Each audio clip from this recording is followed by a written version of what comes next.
മക്കത്തെ പള്ളി, കൊപ്പിച്ച പള്ളി, മലനാട്ടിലെ പള്ളി, മാടായി പള്ളി എന്നാണ്. പ്രവാചകൻ സല്ലല്ലാഹു അലൈഹി വസല്ലം തങ്ങളുടെ കാലഘട്ടത്തില് ഇന്ത്യയിൽ ഇസ്ലാമിന് തുടക്കം കുറിച്ചിരുന്നു എന്നത് മാടായി പള്ളിയുടെ ചരിത്രത്തിലൂടെ നമുക്ക് മനസ്സിലാക്കാം. ചരിത്രത്തിന്റെ ആഴങ്ങൾ മനസ്സിലാക്കിക്കൊണ്ട് ചരിത്രമുറങ്ങുന്ന ഈ മണ്ണിലേക്ക് എല്ലാവരെയും ക്ഷണിക്കുന്നു. ഇൻഷാ അല്ലാഹ്. അള്ളാഹു തൗഫീഖ് നൽകട്ടെ. മാടായി പള്ളിയിലെ വൈസ് പ്രസിഡന്റാണ്. മാഷാ അല്ലാഹ്. നമുക്കത് ഒരുപാട് സംസാരിച്ച് ഇവിടുത്തെ ചരിത്രങ്ങളെല്ലാം അറിയാൻ പറ്റും. നേരത്തെ കമ്മിറ്റിയിൽ അറിയുകയാണ്. അല്ലാഹു സുബ്ഹാനഹു വ തആല നാം ചെയ്യുന്ന ഈ സൽക്കർമ്മങ്ങളൊക്കെ സ്വീകരിക്കുമാറാകട്ടെ. ആമീൻ. അസ്സലാമു അലൈക്കും. അസ്സലാമു അലൈക്കും വറഹ്മത്തുള്ളാഹി വബറകാതുഹു. ഞാൻ സൈഫുദ്ദീൻ അൽ ഖാസിം. എറണാകുളം ജില്ലയിലെ ഓണംപള്ളിയാണ് എന്റെ ജന്മദേശം. മാടായി മുസ്ലിം ജമാഅത്തിന്റെ ചീഫ് ഇമാമായി സേവനമനുഷ്ഠിക്കുന്നു. ഇത് മാടായി പള്ളി ഇന്ത്യയിലെ മൂന്നാമത്തെ മുസ്ലിം ദേവാലയമായി കണക്കാക്കപ്പെടുന്നു.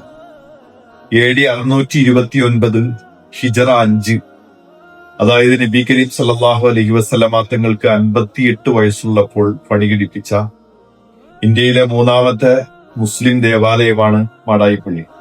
മാലിക് ദീനാർ കേരളത്തിൽ പണികഴിപ്പിച്ച പള്ളികളിൽ മൂന്നാമത്തെ പള്ളിയാണ്.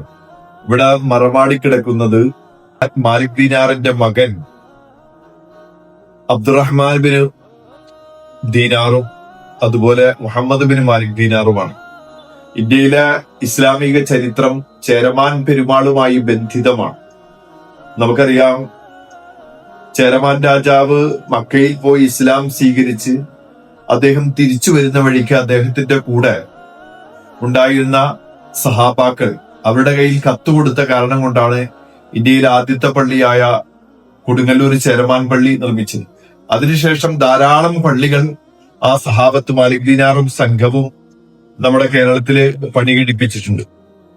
അതിൽപ്പെട്ട വളരെ പ്രധാനപ്പെട്ട, അതായത് വടക്കൻ മലബാറിന്റെ ഇസ്ലാമിക ചൈതന്യത്തെ എടുത്തുയർത്തുന്ന ഒരു പ്രധാനപ്പെട്ട പള്ളിയാണ് മാടായി പള്ളി. തോറ്റമ്പാട്ടിൽ നമുക്ക് കാണാൻ കഴിയും, മക്കത്തെ പള്ളി, കൊപ്പിച്ച പള്ളി, മലനാട്ടിലെ പള്ളി, മാടായി പള്ളി എന്നാണ് തോറ്റമ്പാട്ട് മാടായി പള്ളിയെ കുറിച്ച് പറയുന്നു. ഇതൊരു മത സൗഹാർദ്ദത്തിന്റെ ഗേഹം കൂടിയാണ് മാടായി പള്ളി.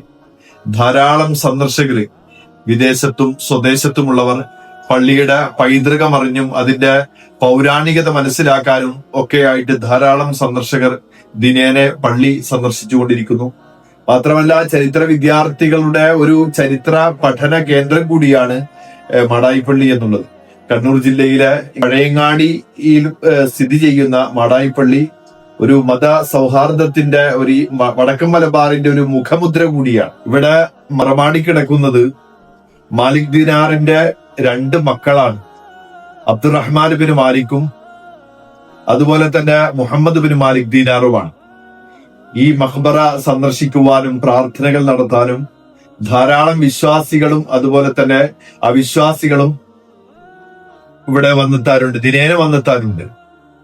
മാത്രമല്ല, ഇസ്ലാമിക ചരിത്രത്തിന്റെ പൈതൃകം ഉറങ്ങുന്ന ഒരു നാട് കൂടിയാണ് ഈ മാടായി ദേശം. തോറ്റമ്പാട്ടിലെ എന്റെ മാടായെ എന്ന് വിളിച്ചിരുന്നത് ഇവിടുത്തെ മുസ്ലിമീങ്ങളെ ആയിരുന്നു, ഹിന്ദുക്കളായ സഹോദരന്മാർ മുസ്ലിമീങ്ങളെ ആയിരുന്നു എന്ന് തോറ്റമ്പാട്ട് പറയുമ്പോൾ അത്രമേൽ ഇന്നും ആ ഹിന്ദു മുസ്ലിം ക്രൈസ്തവ സാഹോദര്യം ഈ നാടിന്റെ വലിയ ഒരു പ്രഭയായി പ്രകാശമായി ഇന്നും നിലകൊള്ളുകയാണ്. പള്ളിയുടെ അകത്തളങ്ങളിൽ അതിന്റെ ചരിത്രശേഷിപ്പുകൾ ഇന്നും നിലകൊള്ളുന്നുണ്ട്. പഴയ അക്കാലഘട്ടത്തില് സഹാബത്ത് ഖുതുബ നിർവഹിച്ച, അതായത് ജുമാക്ക് പ്രഭാഷണം നടത്താൻ വേണ്ടി കയറിയ മിമ്പർ, അതായത് പ്രസംഗപീഠവും, മാത്രവുമല്ല അന്ന് സഹാബത്ത് മക്കയിൽ നിന്ന് കൊണ്ടുവന്ന ആ കല്ല് ഫലകവുമെല്ലാം ഇന്നും കൃത്യമായ രീതിയിൽ മഹല്ല് കമ്മിറ്റി അത് വളരെ ഭംഗിയായിട്ട് സൂക്ഷിക്കുകയും സംരക്ഷിക്കപ്പെടുകയും ചെയ്തിട്ടുണ്ട്.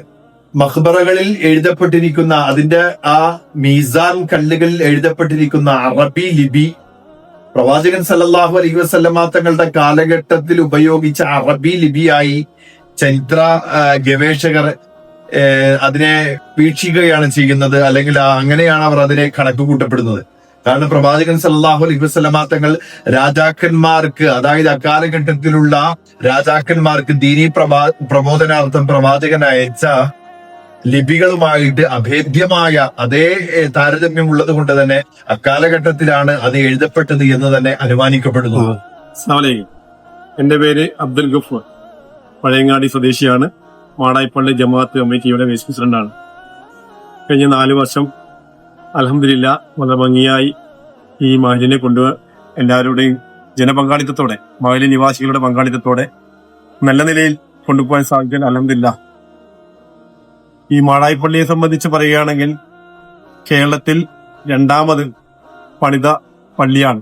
മാലിക് ദിനാർ റളിയല്ലാഹു അൻഹു കേരളത്തിലെത്തി 2ാമത് പണിത ചേരമാൻ പെരുമാളിന്റെ സഹായത്തോടെ പണിത പള്ളിയാണ് മാടായിപ്പള്ളി. മാടായിപ്പള്ളിക്ക് ഒരുപാട് ഐതിഹ്യങ്ങളുണ്ട്.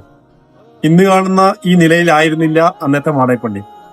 വളരെ പൗരാണികമായ വാസ്തുനിഷ്ഠമായ കാര്യമായ ആ രീതിയിലായിരുന്നു അന്നത്തെ കാലഘട്ടത്തിന്റെ ആവശ്യകതക്ക് അനുസരിച്ച് പള്ളി പുതുക്കിപ്പണിയുകയും ആ പണ്ടുണ്ടായ കാര്യങ്ങളൊക്കെ, അതായത് മിമ്പറും ഒറ്റക്കല്ലിൽ തീർത്ത കരിങ്കല്ലിൽ തീർത്ത മിമ്പർ ഇന്നും പള്ളിക്ക് പിറകുവശം സൂക്ഷിച്ചിട്ടുണ്ട്.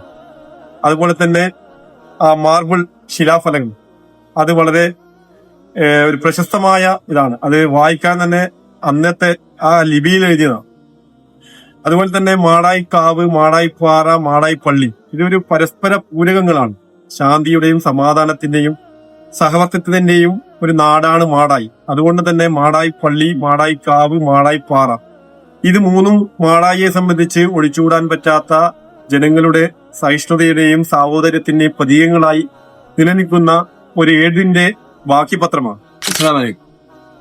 ഞാൻ അബ്ദുൽ ജബ്ബാർ ഇട്ടോൾ, ഈ പള്ളി കമ്മിറ്റി ഒരു മെമ്പർ. മാടായിപ്പള്ളി പറയുന്ന വെച്ചാല് അതേപോലെ ഹിജറ 5 തന്നെ നിർമ്മിച്ച പള്ളി എന്നാണ് പറയുന്നത്. അത് ഇന്ത്യയിൽ തന്നെ 2ാമത്തെ പള്ളി എന്നാണ് ചരിത്രരേഖകളൊക്കെ മറ്റും രേഖപ്പെടുത്തിയത്.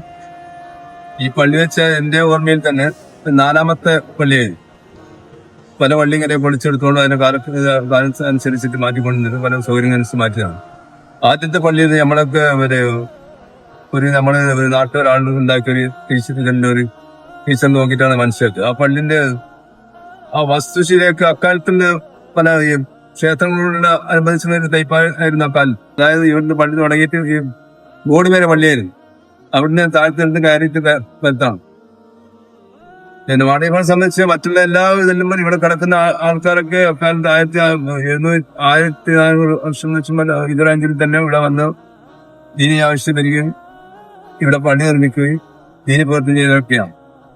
അപ്പൊ അറിയപ്പെടുന്ന ആൾക്കാർക്കും അൽഹംദുലില്ലാ ഞങ്ങൾ ഈ നാട്ടിലുകാർക്ക് വലിയ ഒരു സന്തോഷമുള്ള കാര്യം വെച്ചാൽ ഇങ്ങനെയുള്ള ഒരു പള്ളിയിൽ തന്നെ ഞങ്ങൾ അതിന്റെ നിവാസികളായി എന്നുള്ള വലിയൊരു അഭിമാനത്തിന് വസ്തുമാണ്.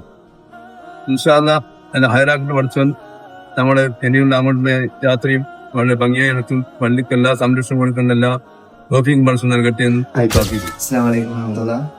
അപ്പൊ ഇൻഷാ അല്ലാഹ് ഈ മാടായിപ്പള്ളിയുടെ ചരിത്രങ്ങൾ മനസ്സിലാക്കി ഇൻഷാ അല്ലാഹ് നിങ്ങൾ മാടായിപ്പള്ളി, മക്കാവും അതുപോലെ തന്നെ മറ്റുള്ള പരിസരങ്ങളൊക്കെ ഇൻഷാ അല്ലാഹ് നിങ്ങളെ സന്ദർശിക്കുക. അല്ലാഹു സുബ്ഹാനഹു വ തആല തൗഫീഖ് നൽകട്ടെ. അസ്സലാമു അലൈക്കും. ഇവിടുത്തെ ചരിത്രങ്ങളെല്ലാം മനസ്സിലാക്കി ഞങ്ങളുടെ ദൗത്യവും ധർമ്മവുമാണ് നിങ്ങളെ പോലെയുള്ളവർക്ക് ഇതിന്റെ ചരിത്രം പറഞ്ഞു കൊടുക്കാൻ.